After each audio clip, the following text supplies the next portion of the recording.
Let's Boom. go. Game time. Always my favorite part of the day. Are you going to set this as like a alarm? Yeah, 100%. Dude, it just pumps me up. Like, All right, there we go. I'm half asleep until I hear that music. Boom. Alrighty, welcome back to another episode of King of the Court. We are joined today, Jimmy Miller, and I'm your host, Tyler Leung. We're stoked to be back. I say this every time, but I think this one might be a little bit shorter than previous ones. But we'll see. We'll see. Never know. Okay, first and foremost, we'd like to begin with our sponsors. We appreciate your support. Who is our first one, Jimmy? Our first sponsor, Pickler Shop. And we have a code, We specific have code. our own code. Guys, if you get your own code with your name, you have arrived. I promise. KOTC at Pickler Shop. You save over 10%. And we have had 2 people who have used the code so far. Oh, that's not bad. Hey, listen, I'll take 2. So Was one of them you? maybe my family, I sent it to them. Good. So yeah, go to picklershop.com, check out their selection. They have a wide variety of paddles, balls, bags, almost anything pickleball related. They have it, and they also have really good customer service. Check them out. It supports them. It supports us. Thank you. Our next one is this guy. Crown Pickleballs. Can you see that? There we go. All right. We've been playing with this a little bit. Yeah. What are your thoughts on the ball? Yeah, so I like it. I mean, like I said, I think it's the perfect combination between a Dura and a Franklin. It's not quite as hard as a Dura, not as soft as a Franklin. For me, my personal experience, it's held its shape. We haven't cracked many or any actually at this point. And I think for the price, it's a good deal. You know, Use code KOTC. One of the best things I like about it is the price point. It's $8.99, and if you use our code, you get free shipping. Somebody in the comments said that price is still way overpriced. Maybe it is, but if you look at the competitors, all of those are $10 to $14 for the most part. Yep. You might be able to find 1 or 2 knockoffs, but all the legitimate brands are up there, and this is by far the cheapest out of those. Especially when you're buying a pack of 3 and not buying them in bulk. You want to buy them in bulk, then reach out. I'm sure Crown would hook you up, but yeah. Jimmy, we have 2 more sponsors. Modballs. Modballs, baby. What we love, what we eat on the daily. Modballs.com. Use code, we're still on my old one, Loong10, LOONG10. This is the perfect snack for tournament play and also your everyday. Traveling, doing errands, working out, it all helps. Sustainable carbohydrates. And then, Jimmy, what's that on your shirt? Vulcan. Shout out Vulcan. See it? Stare at it.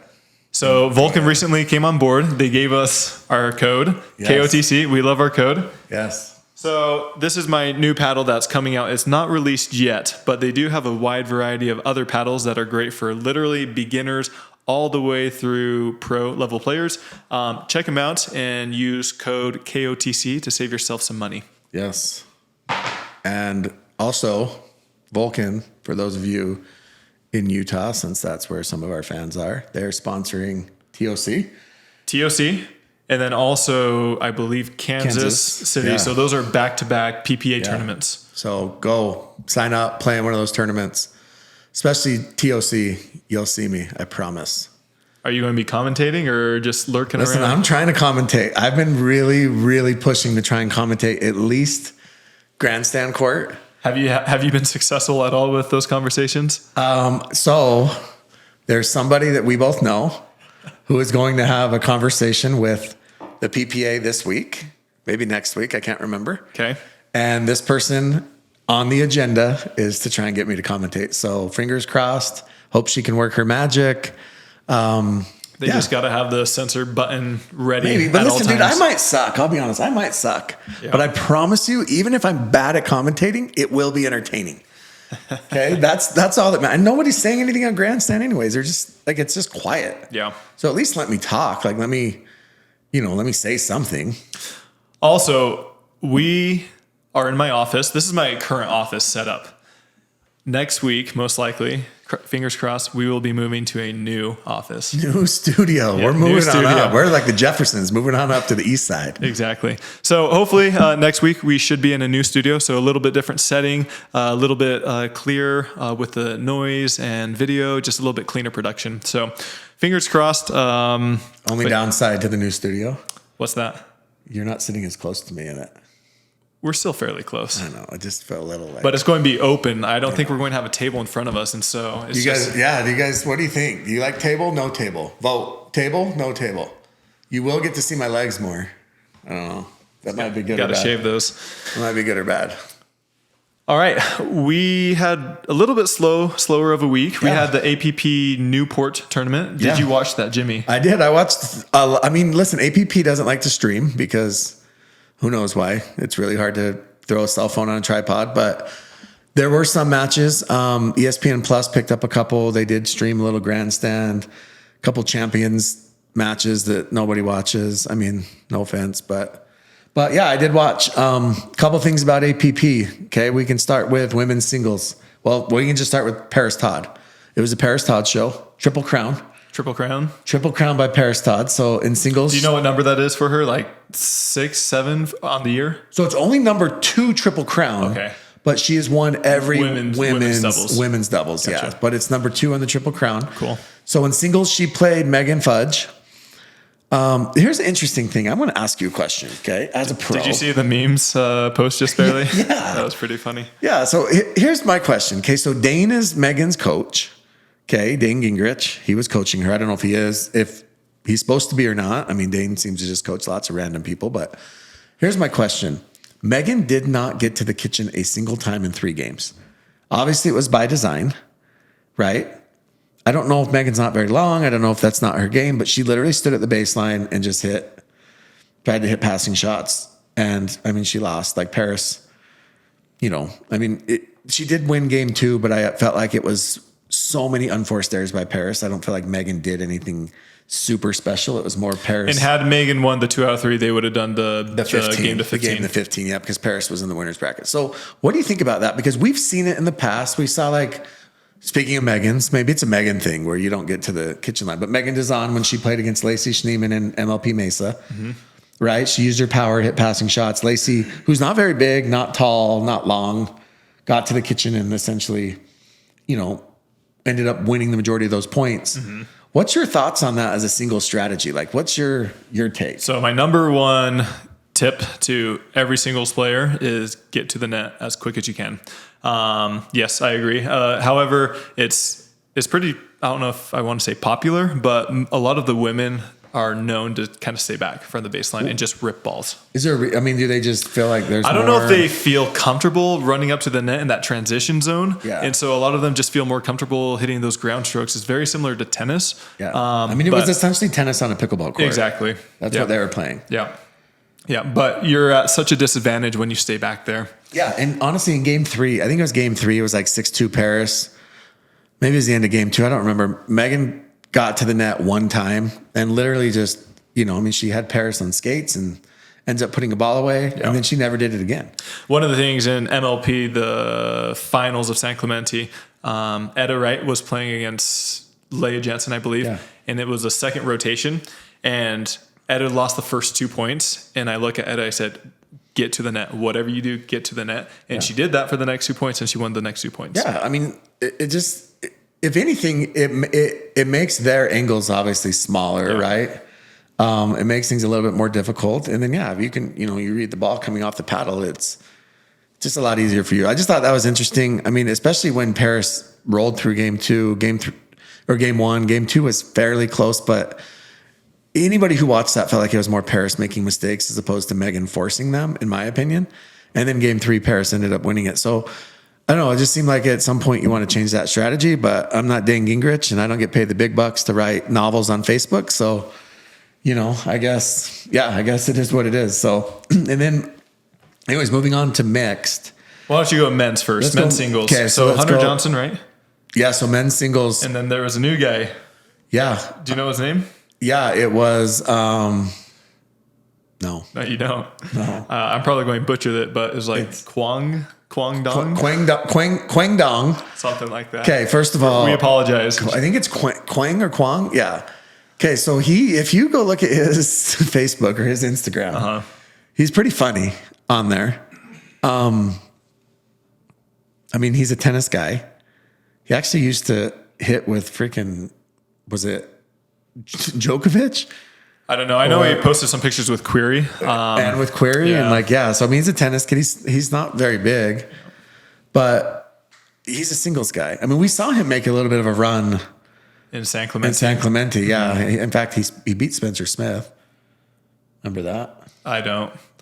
It was like 15-5. Poor Spencer. Gotcha. But yeah, so I actually didn't even, I'll be honest, I should admit this, but I didn't even watch that match. Oh, the singles? Yeah, I didn't watch that one just because. Did Hunter win in 2 or 3? I think it was 2. I honestly have listen, I'm not very, like, I watch a lot of pickleball, and I don't know why, but I did not watch that. I should admit that. Yeah. It takes away all my credibility. Fired. But I did watch all the rest. Okay, moving on. So let's go mixed doubles. Mixed doubles was qualifiers. Andre Mick, and Allison Harris. So listen, if you're okay, let me just be real clear here. If you're qualifiers in the APP, you're essentially 5-0s. Right? Like you're bored. Like I don't know if I'd even feel comfortable calling myself a professional at that point. Okay? Like I'm just being real. Do you know how many total teams they had for mixed doubles? There wasn't many. There was like 16-ish or so. It didn't seem like there was a lot. Well, that's not with the qualifiers, is it? Well, yeah, no. Okay, no. 16 main draw teams. Yeah. Okay. And so Mick and Allison Harris make it through the qualifying, and then they get all the way to the gold medal match. Who were some of their upsets or big wins? They did beat, I want to say they beat West Burroughs. And Emily Ackerman. Yep, that was a good win for them.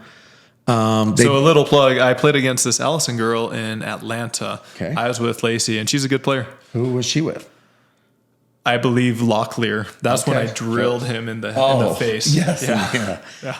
And she was good? She was solid? She was good. Yeah, I mean, I think she's fairly new. Yeah. Probably within 1 to maybe 2 years. Yeah. Probably 1 year. And honestly, watching her in the gold medal match, like they picked on her hard. So it was Parris, Todd, and Hunter Johnson, okay, versus Mick and Harris. And Andre Mick, if you look at that guy, like Gage Deerings, literally rode his skateboard to the courts. Kick flipped onto the courts. Kick flipped right onto the courts, then went and worked his day job as a server at Applebee's after.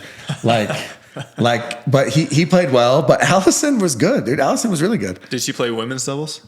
Yeah, she played women's doubles. They didn't who? have as much success. She played with, who did she play with? No, did she play with Pisnick? No. Maybe. I can't remember who she played with. They didn't have as much success. Okay. But in mixed doubles, she played solid. Was it close? We're kind of hopping around. Mixed doubles, was it close? Yeah, so it wasn't like super close. I mean, they did take game 1. Mick and Harris took game 1. And then it just seemed like Hunter and Parris just kind of turned it on a little bit. I'll be real, dude. Hunter's not he's not a great doubles player. He's not a great mixed doubles player. Allison, I thought, played solid. Mick, I think he has potential.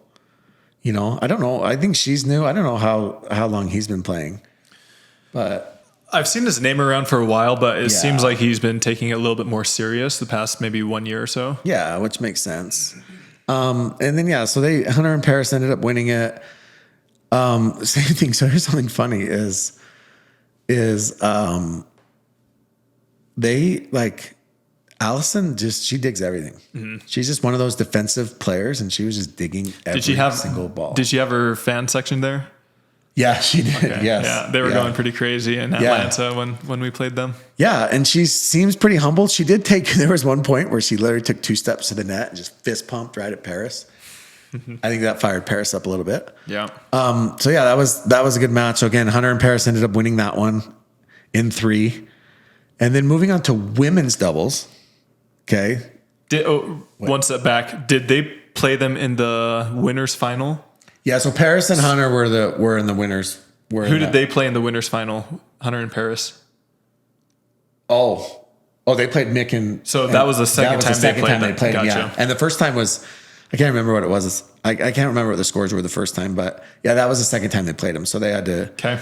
They had to beat them and then get back to the 15. Okay, moving on. Men's doubles or women's. Let's go women's. So women's doubles was Rihanna Valdez and Jeannie Arokina versus Parris and Simone. This was wild, bro. So Jeannie and Rihanna, I'm going to tell you right now, Rihanna Valdez was the best player on that court. For 2 games, they went 2. She was the best player on that court. I'm playing with her in a couple tournaments. You are? Yeah. She was good, dude. She was really, really good. They led Parris and Simone in game 1 for the majority of the match. Even had a couple of game points on them. I think 11-10, 12-11. No, 11-10, and I think they had them 10-9.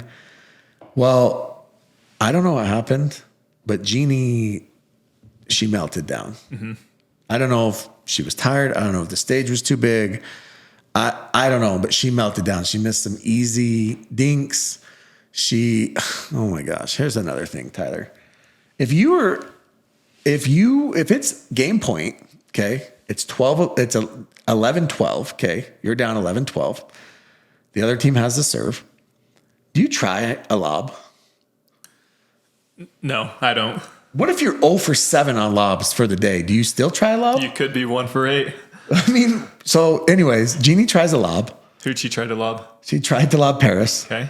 I mean, it's out of bounds by 6 feet. Okay, maybe like a foot, but it wasn't really that close. They end up losing 13-11 in that game.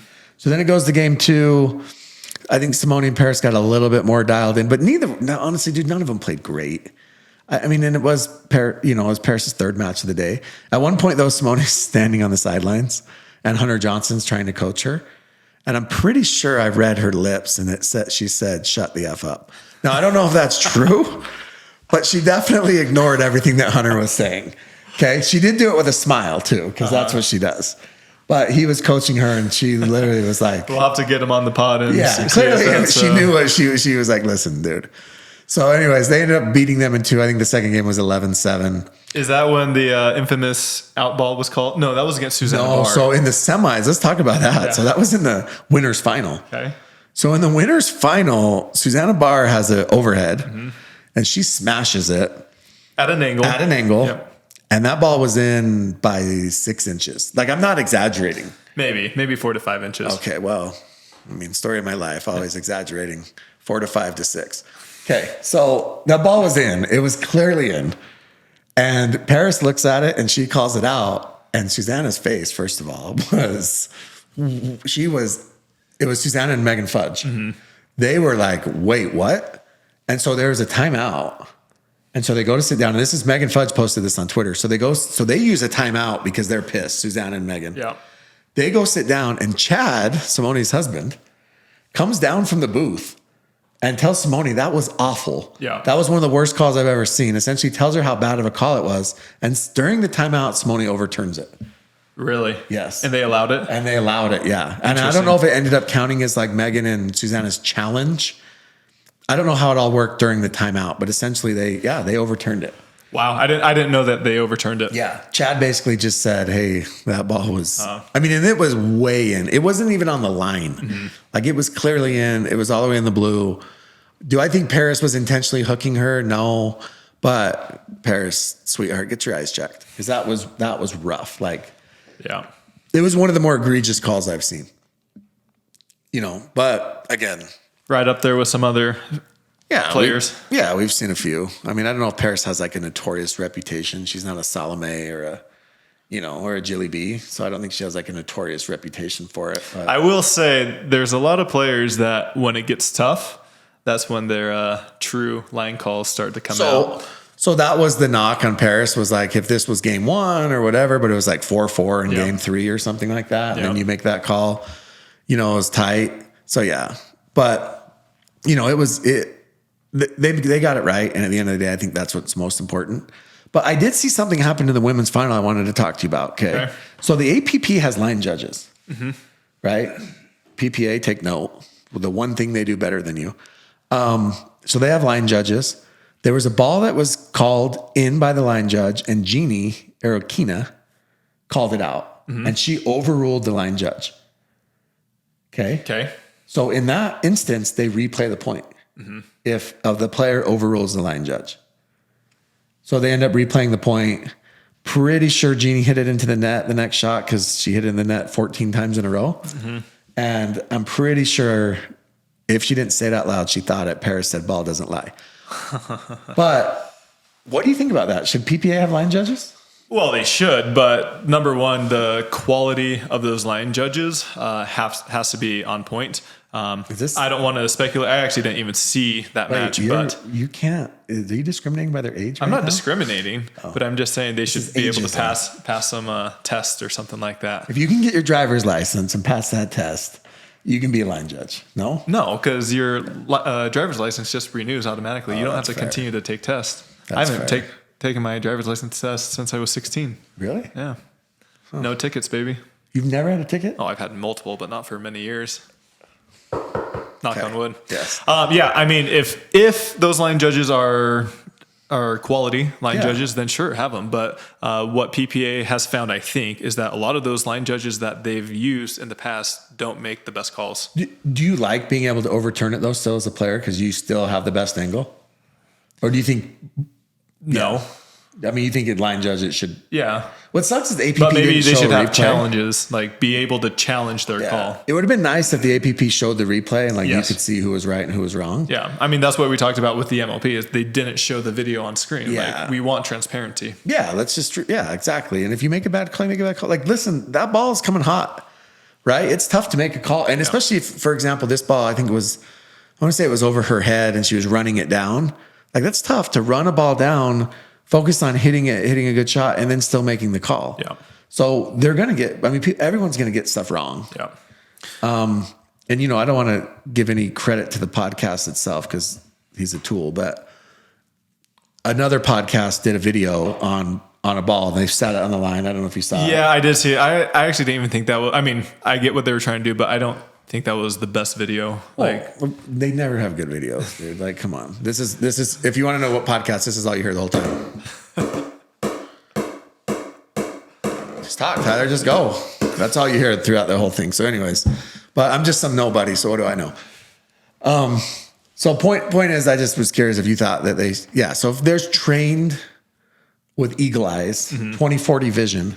All right, real quick, explain to the viewers what is so difficult about calling balls. Well, the ball does not compress like a tennis ball. That's one thing. Not like a tennis ball, but I do think it does at times. Like if you're hitting an overhead, it's going to compress slightly. We've seen your overhead. There's a difference. The net dents the ball, not the overhead. Listen, I do not compress a ball when I hit an overhead. Yeah. Okay. For the average shot with pickleball, the balls will not compress. They don't compress. And so the actual surface area of a pickleball is going to be that of like the size of a dime or something. And so if you have a line right here and it looks like the ball is over, where the ball is actually making contact with the court, most likely it's probably not in. Yeah.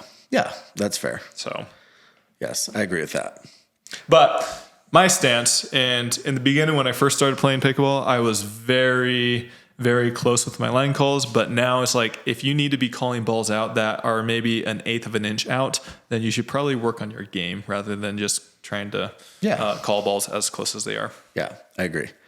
Anyways, so women's doubles, Simone and Parris end up winning that over Jeannie and Rihanna Valdez. Like I said, I thought for the majority of that match, Rihanna was the best player in that court.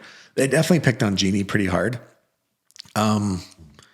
It was, it wasn't the best, cleanest match I've ever seen. It wasn't the most well played, but good for them. Good win.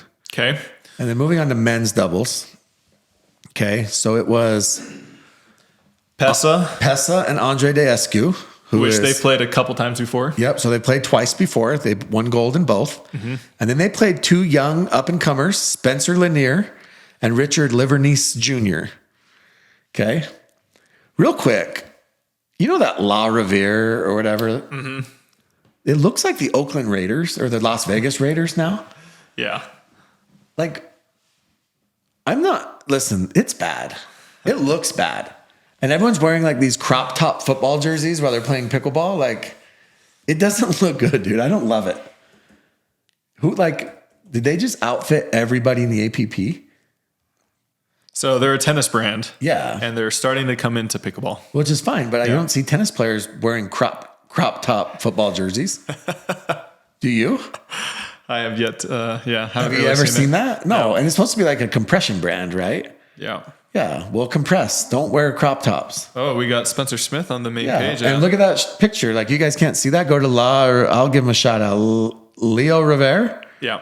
.com. And you can see Spencer Smith wearing the Las Vegas Raiders crop top jersey. Anyways, so Pesa and Andre Descu has won every single men's doubles APP this year. APP this year.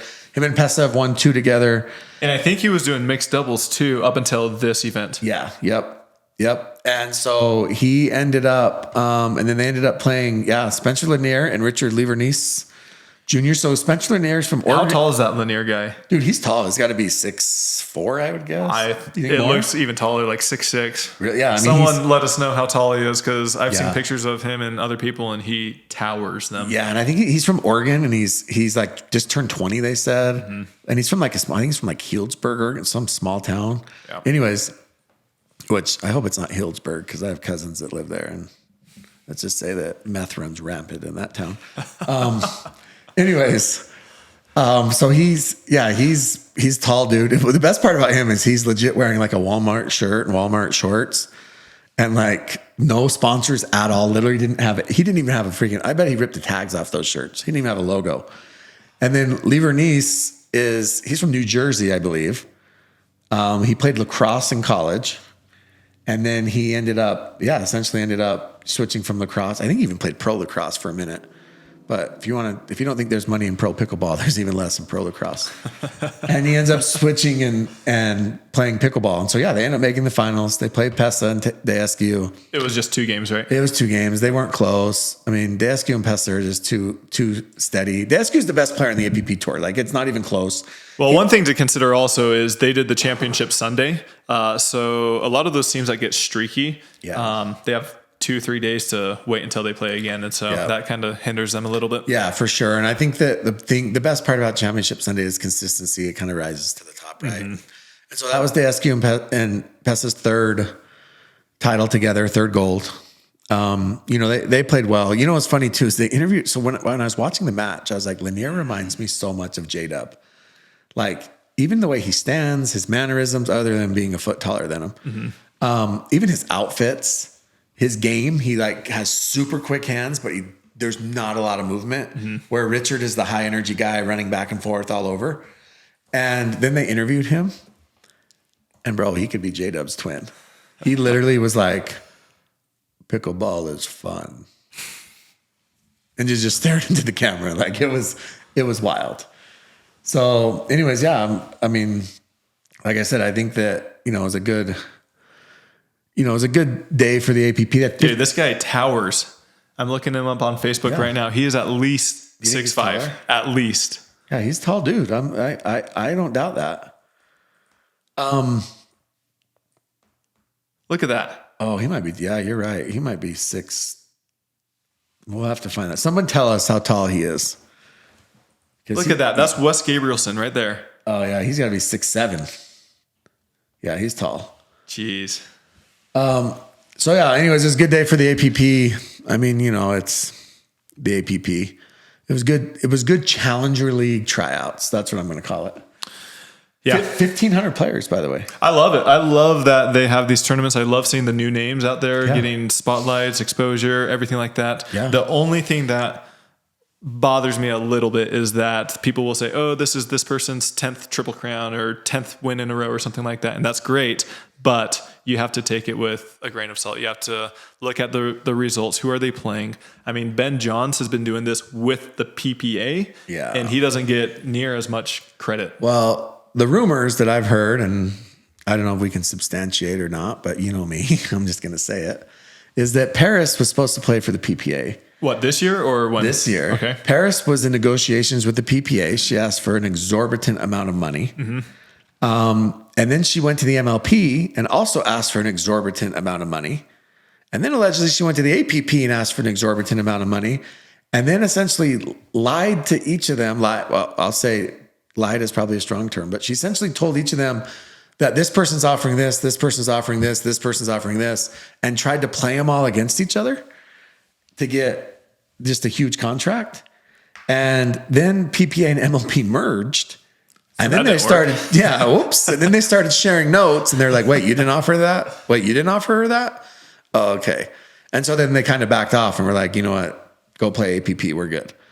And so I think that she kind of shot herself in the foot a little bit there. Otherwise, we may have seen her on the PPA this year, and maybe, maybe cooler heads will prevail, and next year we'll see her. She is playing MLP season 2. Yep, she has signed up for MLP. So a lot of people think that she should go first round.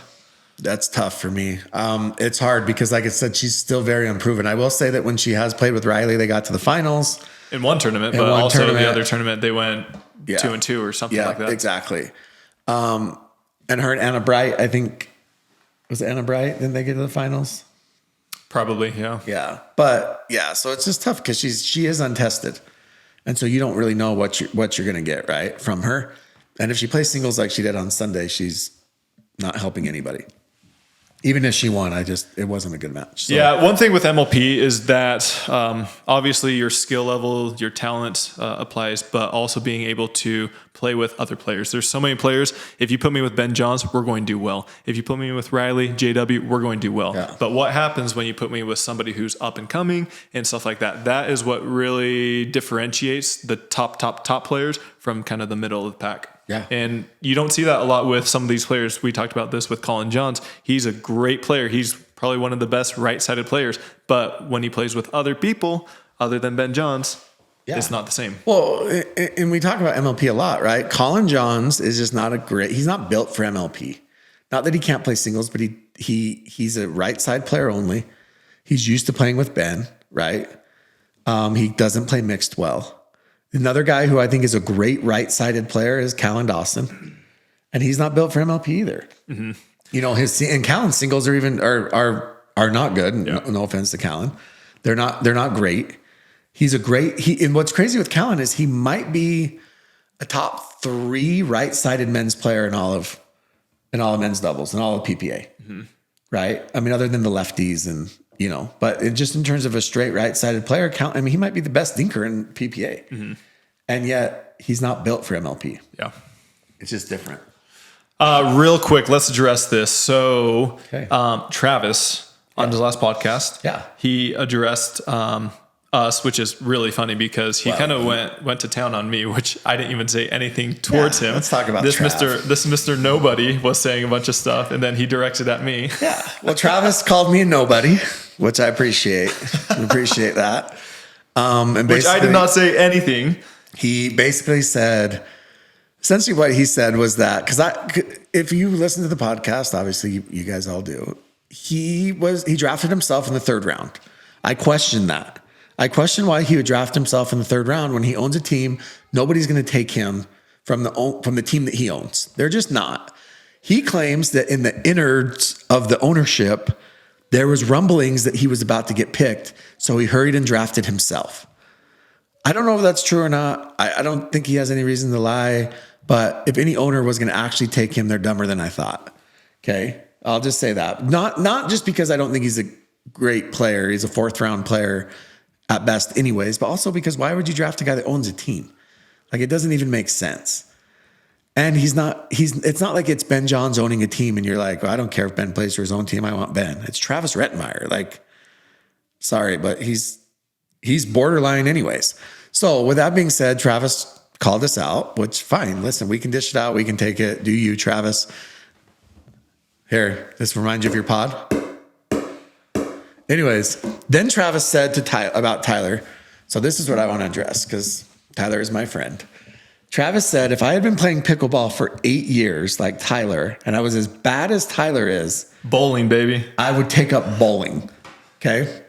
First of all, don't knock bowling. Everybody loves bowling. Okay. You're going to knock bowling. That's like, you could have come up with something else. People love bowling. Second of all, if you were playing for 8 years, you'd be in the seniors, bro. Like, you're already old. Like, you started old. You're still old. 8 years, you're done. Like, you're retired. So that's a weird thing. I think longevity does matter a little bit. And your 3-year pickleball career, that's about all you got on those old legs. So I would probably be a little bit careful. Second of all, I believe the last time you guys played, I think it was Jay and Travis against you and AJ. Mm-hmm. How'd that go for him? We won. We got the win. Weird. Okay. He talked about how which I don't even care. He talks about how he has a winning record over me. He might if you include mixed doubles, but if it's just going off of men's doubles, I don't think that's accurate. But I mean, once again, like I actually, as much as you probably don't believe this, and Jimmy won't agree with this, but I actually don't like the controversy that much. So I try to stay away from it. But it is funny how he completely called out me when I didn't say anything. And he talks about how much joy pickleball has brought him since his tennis days. And this guy has probably, if this is his joy in pickleball, he has. Do you imagine when he gets mad? Yeah. Like really mad? Oh, I've seen it. I'm sure it's a portion. He's happy though. Allegedly he's happy when he's playing pickleball. So imagine when he's not playing pickleball and he gets mad. Yeah. Like the point is, look, I don't like I said, I'll call out people. I don't care. It is what it is. Like that's what makes, us a little bit different is the honesty. And I just thought it was weird that Travis drafted himself. It wasn't a knock on I didn't say Travis sucked at pickleball, but I don't think Travis is a 3rd round pick. I just didn't. And do I think he's improved since he's drafted? Actually, I do. Personally, I do. But I also think he's gotten better partners, and that helps. I think Leah Jansen, however he suckered into playing with him for the entire year, whatever he's paying her under the table, good for him, because I think that's helped his mixed game. I think he looks good. You play with the top 5 female, it's hard to be bad in mixed. Yeah. When you play with the top 5 female. I mean, and he's been able to get better partners, right? He's been able to play with AJ. He's been able to play with some of these better players out there. And so, yeah, I think that's definitely benefited him. But you weren't a 3rd round pick, bro. Back in December, you were not a 3rd round pick. Okay. And I know that I'm just a nobody, as you say, and that's fine. Whatever, but you weren't a 3rd round pick. You wasted a pick on yourself. The smash would have been much better had you taken yourself in the 4th round. And bowling is fun. What do you score in bowling? Bro, I'm like solid. Like I can bowl last time I actually bowled legit, like a month ago, I bowled like a 220, which isn't bad, but I'm usually like a 170. Pick or it didn't happen. I'm like dude, I have it. For real? Yeah. Should we put it up? I took a picture of the score. We'll send it to Ro, our producer. Yeah. I will verify that, but I'm actually like I'm more like a high, like a 160, 170 guy. Okay. Going back to one of his things that he said about me. You've been playing 8 to 9 years. Tyler. Like it's a knock on you. He was saying that as a negative thing. And this is me being boastful, but I think if you're able to sustain whatever level, if not get better, throughout multiple years, then I think that's pretty impressive. Yeah. You see a lot of these players come in 1, 2, 3, or even 4 years and they kind of fizzle out. But if you're able to stay at the top of the game for multiple years, for 5, 8, 10 years, that's pretty impressive in my eyes. Yeah, I think so too. And I've always remained in the top 5, 10, 15 or so. I've never really fallen out of the 15-ish. I just don't. And we always say, like, the pickleball thing is so weird. I don't know why it's such a flex to say you've been playing shorter than you actually have. Yeah. Like, I don't know why that's become such a flex lately, right? And that was another thing that Travis said. He mentioned how little he's been playing, right? Or how he hasn't been playing for very long. And I don't understand why that's such a flex. It's like, it doesn't really matter. Like you could play for 6 months and then you reach your peak in 6 months. Yeah. And that's your peak. You could play for 10 years and you could still keep getting better. I know local 5-0s, 4-0s that literally play every single day for multiple hours and they're still not. Yeah, they're still not bad. And there's pros that are doing it. Yep. And there's pros, like, let's be real. There's pros that are regressing right now. There's pros that were taken in the 1st round of the MLP draft that are regressing right now. Yeah. Right? Like it happens. It's the way that all sports work. And, you just got to keep grinding and you got to keep, perfecting your craft. But guess what? Once you hit 40, mid 40s, the chances of you getting better are slim to none. There was this one senior pro that was, or now a senior pro, but a couple of years ago, he was in the pros and he was at the top. He was in the top 5, top 10. He was doing extremely well. As soon as he hit seniors, like 49, 50, 51, I don't know what it was, but he just lost like 1 or 2 second reactions. Yeah, I think it's big. And like, look, every sport you play, I mean, it's a young man's game, right? For the most part. And a lot of time, and there's going to be some young kids. I mean, when you're 20 years older than Ben Johns, chances are you're going to slow down and Ben Johns isn't. And so you better ride high as fast as you can. And, but I mean, I just don't think that's a knock. I don't think saying someone's played at a high level for 8 years is a knock on them. Like that's the weirdest thing I've ever heard. Yeah. Like, so you're saying that a 1-time All-Star in MLB is better than an 8-time All-Star? Like that's That doesn't make any sense to me. Yeah. So anyways, moving on. We don't want to discuss them too much. They're probably getting way more viewerships now that they mentioned us. That's true. Maybe they might increase their 300 per pod. Yeah. Actually, I think it's like 500 to 1,000 or so. Okay, that's not bad. Good for them. Anyways, moving on. Do you want to talk about MLP or yeah? Let's talk next? MLP. So listen. So on the Discord, okay, real quick, I posted a tweet the other day, and the Dink said they're going to talk about it, Zane, and this was about agents. Okay, let's what talk are your about thoughts agents. about agents, pickleball agents? Let's talk about agents. So I think that. So here's what I've heard. Okay, and I don't know this person personally. So you're pitching yourself also as an agent, right? Well, listen, if you just look, I would be better than most of these agents. Let's be real. But this is what I've heard, okay? And I don't know this person personally, but it sounds like this particular guy, Josh Friedman, essentially has the pickleball market cornered. He has quite a few athletes. He has quite a few. I know he has Tyson. I know he has James Ignatowicz, Anna, Tyra. I mean, his list is very, very long. Yeah. Essentially everybody but Leia, Lucy, and you. Sounds like. I mean, there's others, but yes, he has quite a few. He has quite a few. And he's very adamant. And look, he's an agent. That's his job. That of the importance of agents, right? And I don't know what, obviously, the inner workings and what type of opportunities he's getting these players. Okay, so I can't speak on that. I don't know. I don't know if they, I do know that, just for example, Tyra thinks that he is worth every penny. And I'm sure there's other people that think he sucks. So normally, just a brief overview, agents are for players. They're supposed to go out there, find sponsorship, find new deals, kind of market the athlete. And in turn, they're going to take anywhere from 10 to 20% of any deal they bring in. Anything they bring to you, yep. And that includes, now let's be clear, like that includes your appearance fees, usually. I think it depends on the player. Yeah. I think they're trying to work that in for the most part. Yeah. But yeah, I think it depends. I mean, that's their only guaranteed money, really. So they want to get those appearance fees. Yeah. So yeah, I mean, an agent, it's interesting. I think agents are important for the top players. Okay. So I was speaking to a player the other day, and I'll say she's a top 6-ish player, top 7.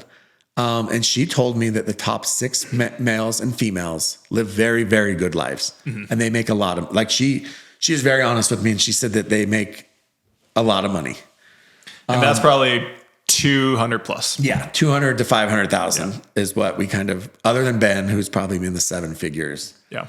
So she said that they live very, very good lives. So I think if you're at that level, you probably need an agent. You probably need somebody to help, because I would guess that somebody that is always on Championship Sunday, or somebody that's, they probably need somebody to manage the exposure they're getting and to manage and essentially sift through the deals they're getting, right? Because everybody is reaching out to these people and saying, hey, wear my shirt, do this. I mean, even like, look, dude, let's just talk about this podcast. Just in the short time we've done this podcast, right? We're not anything special. Like, no. I mean, I think we're special. Our parents think, moms think we're special, but we're not anything amazing. And we get people reaching out all the time, right? Yeah.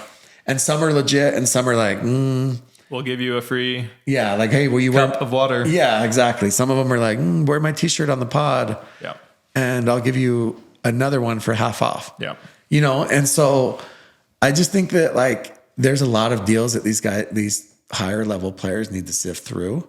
And so I could see an agent if you're at that range. Now, if you're, in the 15 to 20 range, you're giving away 10 to 15% of your money for no reason. You're literally having, unless maybe you're on the verge of blowing up and you think that this agent can.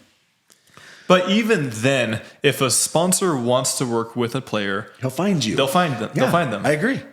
And most of the time, the sponsors, the brands, they want to deal directly with the player. It makes it much more difficult to go through a third party. Communication gets lost. You don't know the expectations. But do you think they want to deal directly with the player so they can lowball them? Not necessarily. It's just easier to actually grow with that person. A lot of these companies, I mean, they're good. They want to grow with you. They want you to be a part of them. They want to work with you. Yeah. Do you, so say you're, and the other thing is like, say you're a paddle company and you want to sponsor a player and you want to bring them in and you're Selkirk or you're Vulcan or you're Yola, right? There's kind of a precedent already set. Okay, Exactly. this is what Elise Jones makes. This is what Chuck Taylor makes. This is what Ben Johns makes, right? Vulcan, this is what Tyler Lung and this is what Jay DeVilliers make. Yep. You're somewhere over here or somewhere over here, Yeah. right? There's kind of a precedence already set. Sure. So do you need that agent, to take 10 to 15% when, what are they really negotiating? Yeah. I mean, I've always said this, if you can get an agent that is able to produce results, I think that's great. But in my experience, and I've worked with one for 5 to 6 months or so, and I've talked to multiple others, and these agents, they haven't brought anything to me that I wasn't able to get on my own or that I could have gotten on my own. Can I be your agent? Let's get you inking some deals for me. Sure. Maybe I need a name. Will you be my agent? Exactly. And the thing is, I was frustrated about this. That's why I tweeted it. I was actually coming at it through the stance of I was working with a company, and I was the one approaching players to sign them up, give them money for sponsorships. And a lot of these players said, "Oh, you're going to have to go through my agent." And as soon as they said that, I was turned off. I'm like, I don't want to deal with an agent. They take forever to get back to you. Yeah. They don't know what to do.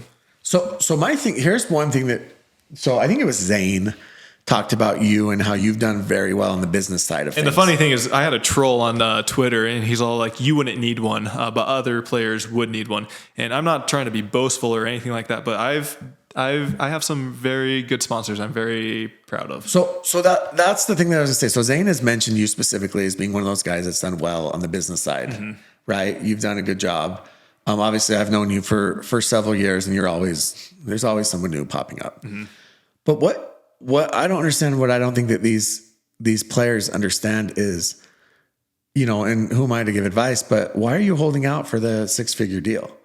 If someone's going to give you $1,000 a month here, $700 a month here, $1,000 there, $1,500 here. And the thing is, when those big 6-figure deals come in, you probably will be able to get out of yours or pay out of them or buy out of them or something like that. Yeah, just make sure but you a lot have of these an out. players, they're just sitting around waiting for that big deal. And most of the time it's not going to come or it's not going to be the amount that they're expecting. And like you said, make sure you have that out, protect yourself. That's not that difficult to do without an agent. Yeah. I'll show you how, hit me up. And then the biggest thing is take the 1,000, take the 1,500, take the 800.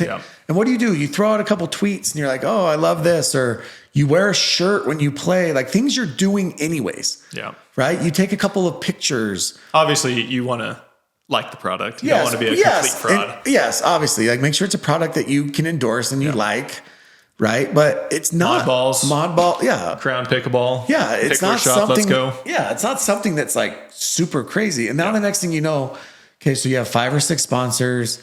You don't have crazy obligations, right? It's products that you're going to use and like anyways, right? You got the Hyper Ice, you got the CBD, whatever it is. Yeah. Products that you're going to use, products you like anyways, and you're bringing in $3,000-$4,000 a month. And one thing is, if you do have more sponsors, I mean, you don't want to have 10 to 20, but if you do have more sponsors, it does make you more appealing to other companies. Yeah, exactly. So even if you have to take a little bit lower on one sponsor, that boosts your exposure, that boosts your credibility, and then that way you can leverage more deals that way. Exactly. And don't get screwed. Like I said, it's easy to thumb through them. Like don't let. Yeah, sure. There's going to be some athletes that they do need them. Like maybe JW, he doesn't like to talk to people. For a situation like that, that'd be perfect. Yeah, exactly. But for everybody, what I was more mad at is a lot of these mid-tier, the 10 to 30 ranked players, they all had agents. Yeah. Like, what are you guys doing? Yeah, and like I said, I think that they talk to each other and they're like, "Hey, meet my agent, meet this person, meet that person," and props to the agent, right? It was just really, it fired me up. And I remember I talked to somebody very high up at the PPA, and he was talking about agencies and agents, and he's like, they don't do anything. And this was this person very high up at the PPA saying that.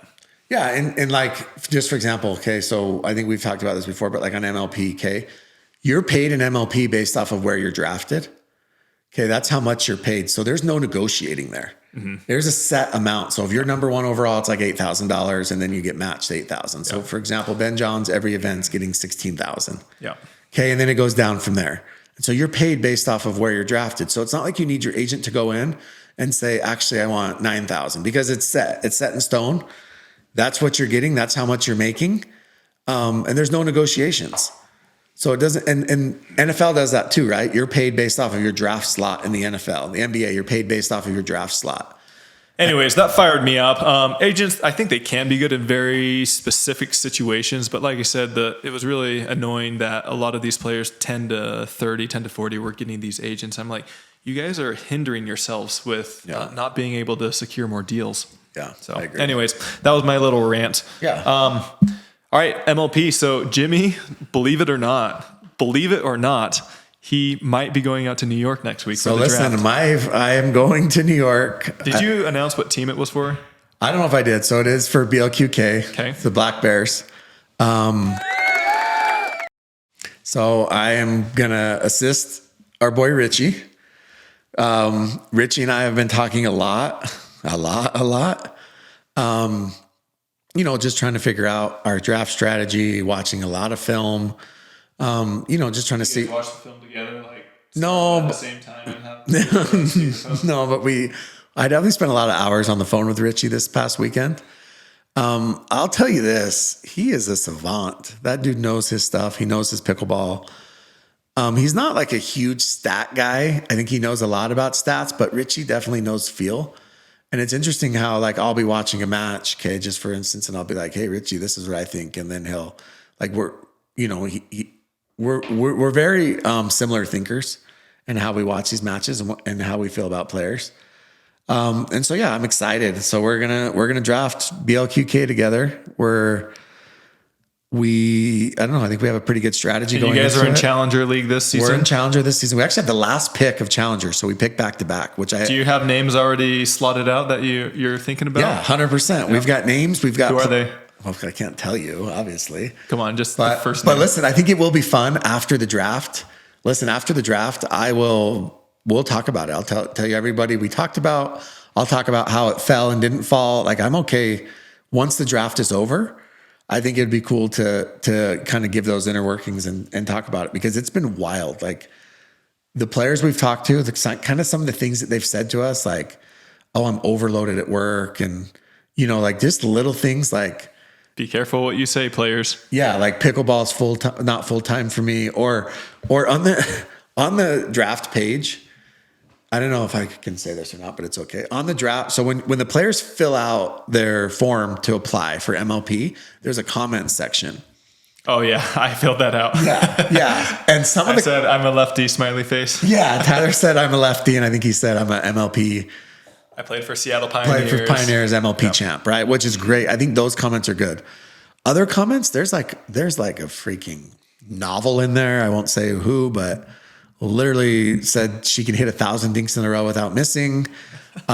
Just went off, talked about how she's a leader and she's been CEO of companies. There was one guy on there that literally all it said was, "I am Asian." I'm Asian. It wasn't me. So yeah. Who else is there? You wouldn't know him, honestly. He had a really high duper, but I've never heard of him. But literally all it said was, "I am Asian."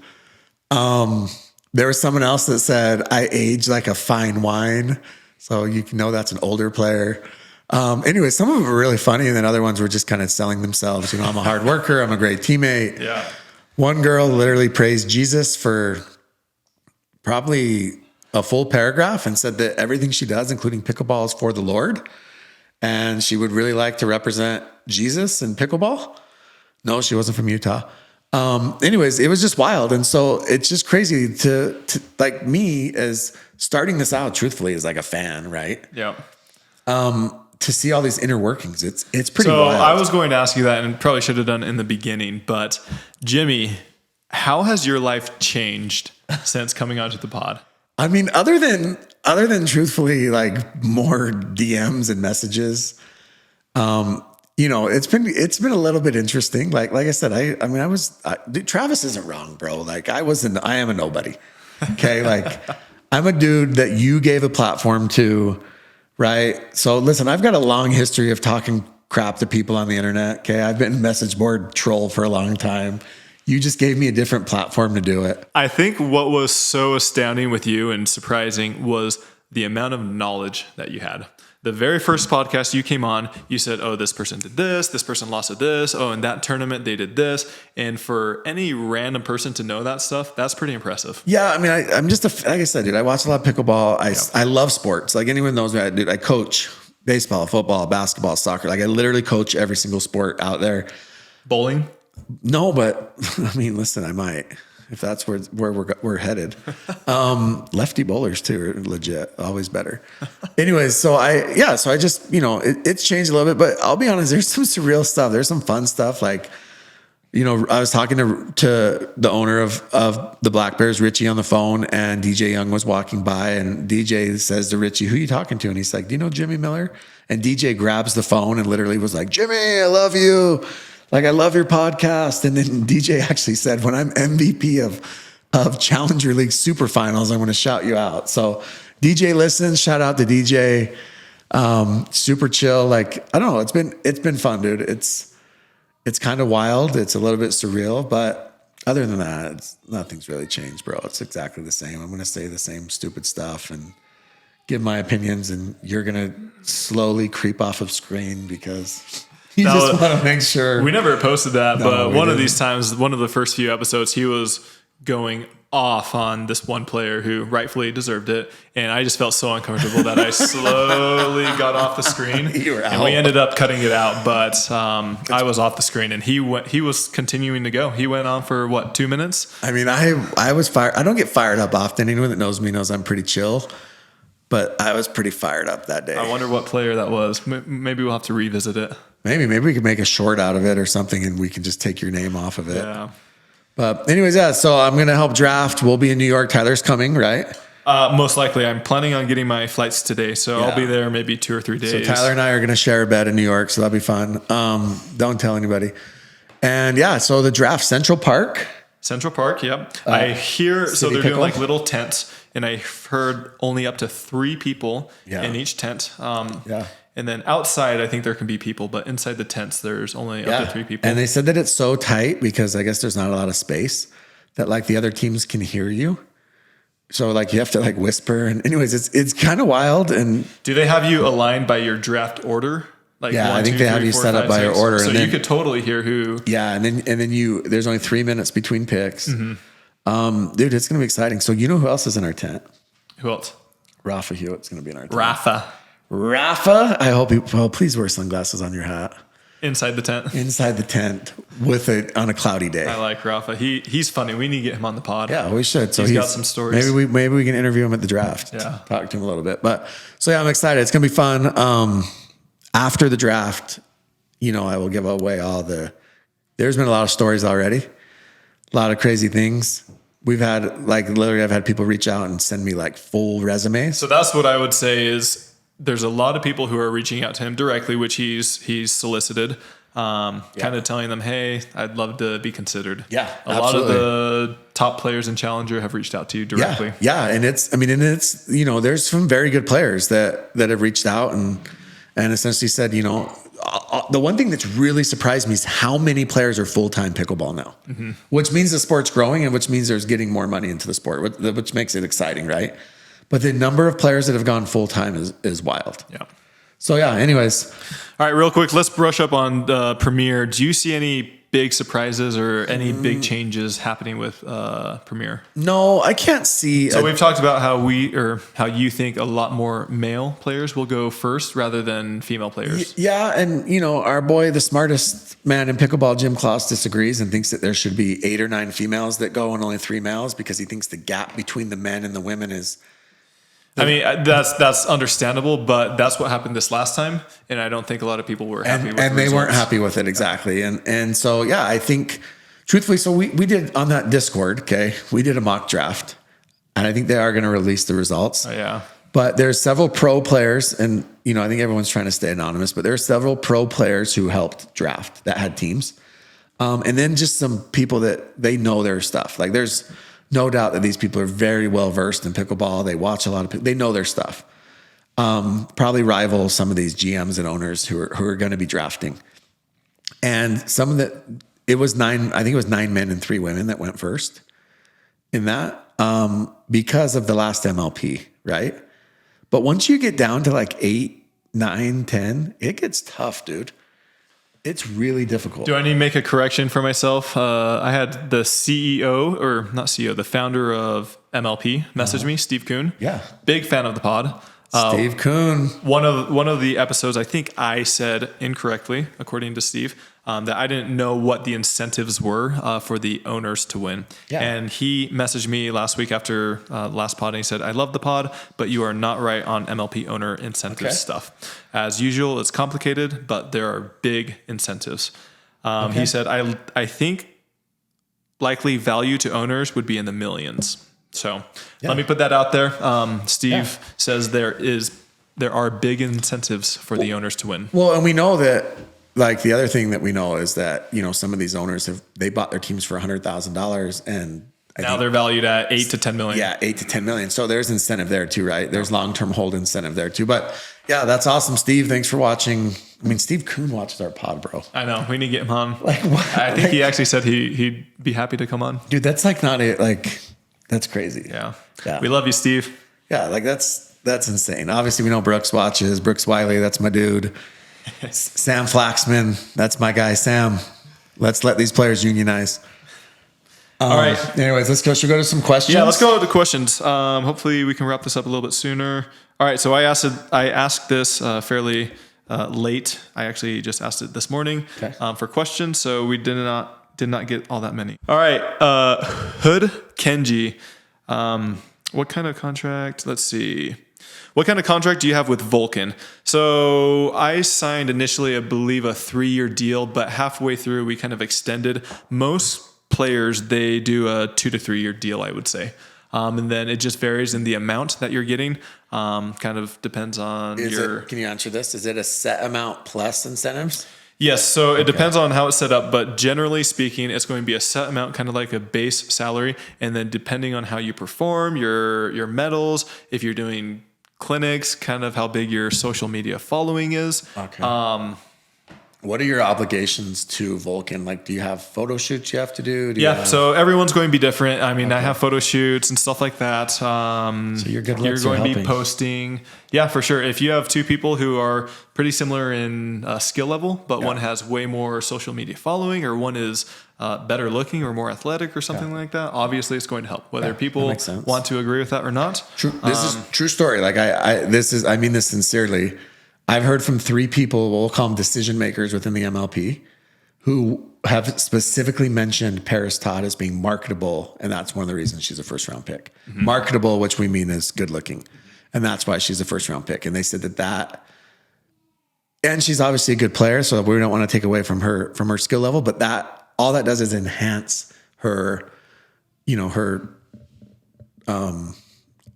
raise her stock, I guess, in terms of being picked. So, yeah. What's one rule you could change in the traditional format and one in the MLP? Well, we know you want to change. What is that? You don't like rally scoring. Or I don't mind it for MLP. Raise it. Yeah, raise it to 25 points. Yeah, raise it to 25. What about traditional?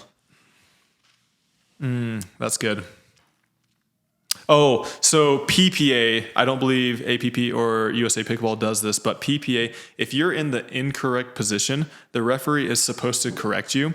I don't like that. I don't think they should do that. We're professionals. We should know where we stand. If we don't, I think we should be deducted. It's like NFL. If a player lines up offsides, the referee's not going to reposition that player. Oh, yeah. And so I think that's a little bit silly. That's a new change, It's right? a new change, yep. Yeah. Yeah, I think that you should know what side you're on. Like, you should know what side you're on, and you might see one free point out of that match. When you have to wear a wristband, right? Yeah. So it's not hard to look over at your partner. Oh, also, going off that, I would get rid of the wristband. You should know what side you're playing. You just hate the 10. Well, dude, you're lefty. You're always on the same side.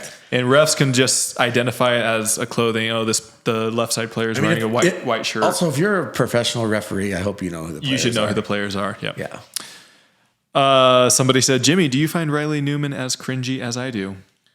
Oh my gosh. Riley's announcement video where he copied LeBron's The Decision and announced he was playing with Julian Arnold and AJ Kohler was the cringiest thing I've ever seen. Like, it was awful. It was seriously, it was terrible. The only redeeming quality in that video were Lindsay's kids running up at the end, who guarantee they don't even like him as an uncle, but it was terrible. And I don't know who gave him that idea. And then, like, a couple of days before, he did another video and he was like, someone's like, so Riley, do you want to tell us now? And he's like, 2024, I'll be playing with, you're going to have to wait and see. Like, dude, stop. Nobody cares. You're not that special. You're not that important. Congrats to you. I hope it works out for you. I think you're making a massive mistake. I don't think you're going to be any better, especially with AJ. No offense to AJ, but I don't think you're going to be any better. And yeah, but it's good for pickleball. Let's shake it up and see what happens. I'll say a lot of his fans love that type of video. Yeah, both of his fans, I'm sure they do. Those 3 nieces and nephews that ran up the stairs. Somebody said, thoughts on Mr. Rettenmaier flaming you on his pod? Seems like he got his feelers hurt. We already addressed this. I don't know. There's not much more to say. Yeah, Travis, whatever. Travis is an ugly dude, though. He's not an ugly guy. Like, he's kind of a handsome guy. I'm not, but if I was, he's a handsome dude. Yeah. I'll give him that. Interesting guy. I mean, me and him, it's known we don't love each other. No. And I thought he'd be a really cool guy. And I like tried to kind of befriend him in the beginning and just kind of went off the rails. Yeah, it's okay. He is who he is. Who would win in a singles match between Jimmy and George? Oh, George, stop. I would wreck George. What you would do to me in singles is what I would do to George in singles. Can we get that on the pod? Yeah, let's get it on the pod. Let's record it. Okay. Easy. Anything else you want to say, Jimmy? No, nope. Thanks for watching. If you guys have made it this far, please do us a favor and like and subscribe and share this video. Like. It helps us. It helps us be able to continue to produce these. Yes. There is more that goes into this than just sitting down and talking. Yes. Also, I think we talked about how we talked to Leia. We had some issues. We actually did talk to Leia, but we had a lot of connectivity issues. And so we're going to talk to her again where we can get some better Wi-Fi. But I will tell you this, these conversations were fire. So be ready. Yeah. We'll probably be releasing it in the next 1 to 2 weeks or so. Yeah, it was legit. So. Once again, thank you to our sponsors, Pickler Shop. Go to picklershop.com. Use code KOTC to get your next paddle or bag or balls. Go to Crown Pickleball. Check out the balls. $8.99 for a 3-pack. And these are going to last. And free shipping with code. And free shipping. KOTC. And then we got Mod Balls. Modballs.com. Loom10. Loom10. Loong. 10. And then also our new one, Vulcan. They are based here in America. They actually are one of the very few pickleball manufacturers that truly do make their paddles, a line of their paddles here in America. Yep, that's true. Use code KOTC to check out some of their products. Hey, if you want any get on Vulcan's website. But if you have any questions, I actually think I have some demos if anybody wants local or wherever wants to try out some Vulcan product. Well, I don't know if I'd ship them, but shipping is expensive. Come to Utah. Utah's cool. But Vulcan does have one of the best backpacks available out there. By far the best looking backpack. Yeah. I promise you. And I may have told Vulcan that they should upgrade some colors on there, and maybe we know somebody there who actually said that they would work on it. So anyways, thank you again. We will see you guys next week.